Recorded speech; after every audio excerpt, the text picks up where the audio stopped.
Your mind is not your enemy, but it does need better instructions.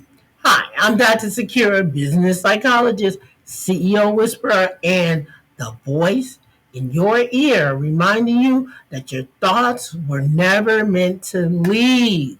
They were meant to follow. Today, we're going to be talking about a, a video that Jay Shetty did.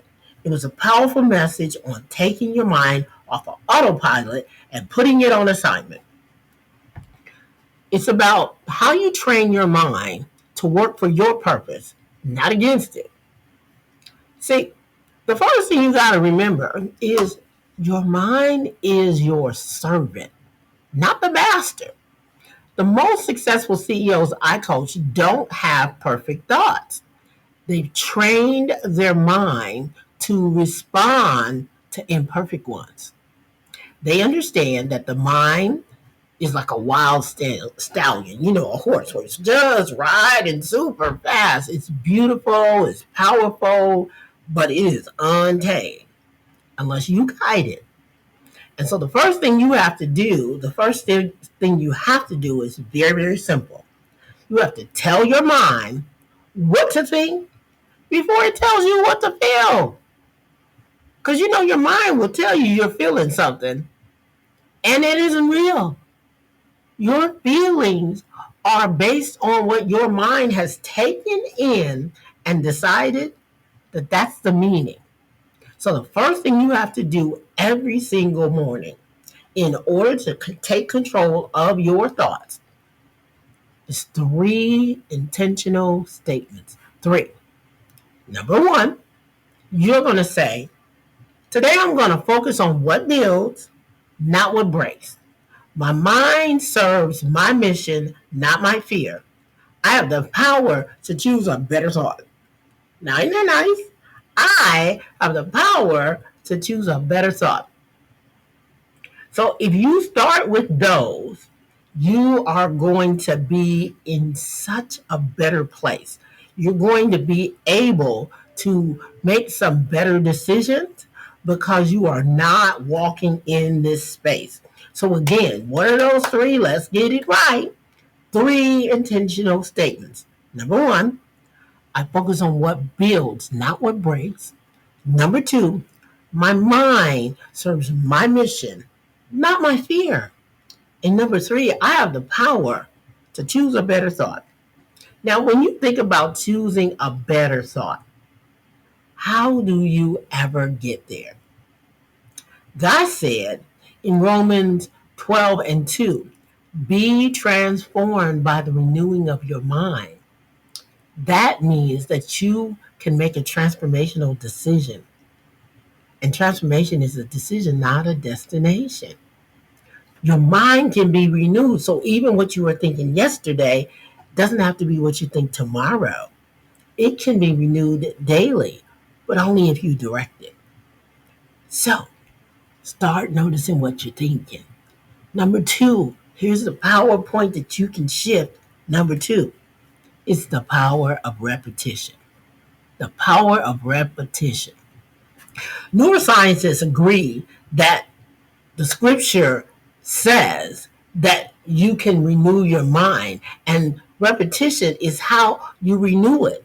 Repetition rewires. When you keep doing it over and over again and saying it over and over again and thinking it over and over again, you rewire your thinking. What you rehearse becomes what you believe, and what you believe becomes what and how you behave. So you got to stop meditating on failure and start expecting success. I call it living in empowered expectation. Myron Golden actually coined that phrase, empowered expectation. And what it means is that you have the power to choose how you think and what you expect to happen. And the more that you live in that space of empowered expectation, the more likely you're going to start to be expecting things. I love to think about it like gardening. When you plant a seed Every time you plant a seed, you are living in empowered expectation. And you know why? Because when you put that seed in the ground, you're expecting it to bear fruit. Now, you might put several of them down because you don't know which ones are going to germinate, but that's the exact same thing when it comes to trying new things in your business. You're not sure which ones are going to work. That's why we do A and B tests. Because when we do an A and B test, we're trying to figure out which one is going to bear fruit. It's the exact same thing. Your thoughts are seeds. And every time you put one in the ground or you dwell on it, that means you're watering that seed. So the question is, do you want to have weeds or do you want to bear fruit? So, and you got to ask yourself, what have you been watering? You got to shift your focus. You got to think of your mind as a garden and that you're planting those seeds. And every time you pour doubt on top of that seed, you're going to get more of that weed. Where in your business or your garden or your mind are you watering weeds? Now, here's how you can help yourself. Think of it like when you have a garden, you put a gate around it to keep all of the critters out. You can create a mental gate and then you guard your gate. You wouldn't just let any of those critters come in. That's why you built the gate. Or if you think about it like your house, you don't let just anybody in your house. The doorbell rings and you go and you either going to look in your Ring camera or you're going to look out that window. You're going to see who is out there. So you are going to do the same thing. When thoughts are trying to get in, because not all your thoughts are your own, you're going to look at the thought and you're going to determine if that thought is something that's going to create fruit or is it going to create a weed. So every thought, every post, everything that you think, you have to review it to ensure that it's not going to grow a weed, that that seed's going to bear the fruit that you want.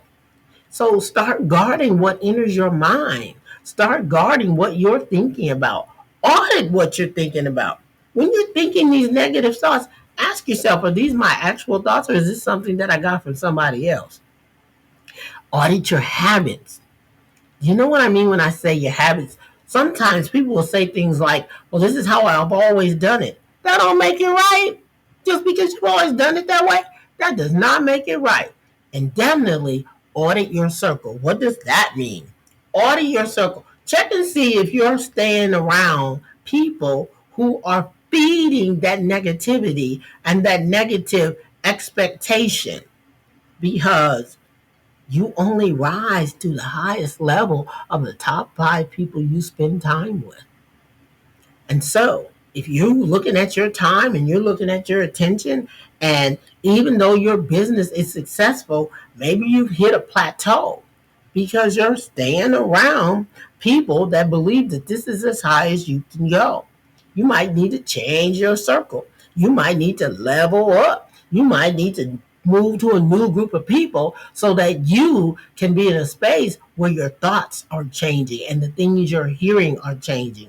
It might be a mastermind you need to join. It might be a association you need to join. It might just mean that you need to stop being around other people who don't see where you're taking your life and your business. Because wherever your attention goes, so does your authority and your growth. Now, you know, I have a client, one of my executive clients, and his business was just around $16 million, and he was ready for another product launch.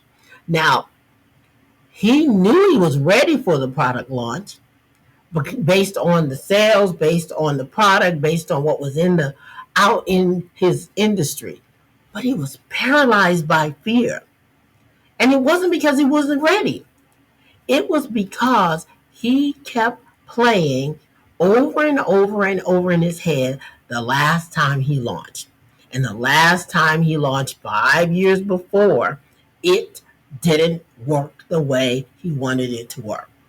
And then as we talked it through, as we said in one of his one-on-one sessions, and we walked through where were these thoughts coming from, he realized that his fear was just a memory on repeat, not a prophecy. And once he wrote down all of what he had done from then to now, and then wrote the mental script that he was playing in his head, he started to see that every time he played the mental script, his energy dropped, and his belief that his new launch was going to work would go down. And then he kept pushing the launch back, and his staff was ready for it to launch, and he kept pushing it back and pushing it back. And it was changing his leadership. The problem with that was it was impacting the overall company. So, in going through that and setting it up and helping him to recognize what was causing his pattern to plateau at the $16 million, he was able to start and then launch his biggest launch ever. So I want you to understand that when you replay that memory, even if it's a failed memory and you're trying to see what you can learn from it, sometimes there's no learning, there's only limiting. So you have to be responsible and sure that you're going to be clear on what it is you're thinking. You have to train your brain, and this is point number 4. You have to train your brain to return to peace. You have to reset and relax and reflect on the wins, like we talked about in the imposter syndrome. You have to say, is this thought helpful?